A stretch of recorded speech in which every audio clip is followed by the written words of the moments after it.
Hey, what's up guys? It's Shane here from Genesis Off-Road. Hey, listen, I want to give you guys a quick update on what we're doing over here with the diesel Gladiator kit. I know a lot of you guys have been waiting on our dual battery system for the diesel Gladiator. It's coming soon. I promise. We've been working our butts off on it. A couple quick updates for you. We're still waiting on a couple of components, but we're getting very, very close. We think the diesel Gladiator kit is going to launch in the month of September. So if you're not already on our waiting list on our website, make sure you go over to genesisoffroad.com, go to the Jeep dual battery kits page. There's a sign up on there where you can add your name to the waiting list to be notified when the diesel Gladiator kit is ready. Also, we also want to let you know that we are going to have a different kit. There's going to be a different part number for the diesel Wrangler. It's going to be a little bit different than the diesel Gladiator. So we're adding a new waiting list on the website for the diesel Wrangler. So if you have one of those, go sign up for that waiting list as well.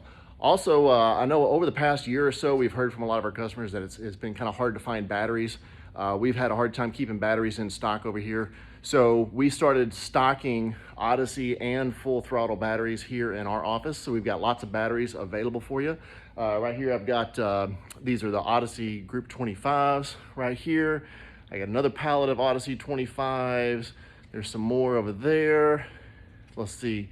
This one is Odyssey Group 34s and some more 34s over there.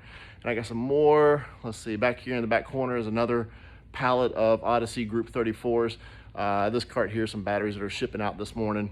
Then we've got full throttle Group 25s and full throttle Group 34s. We're getting a little bit low on the full throttle 34s, so grab those. We got some more coming though.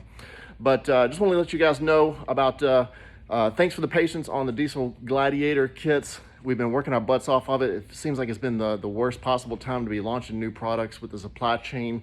It's completely nutty right now. We're still waiting on a couple of components, but it's coming soon, I promise. Thanks.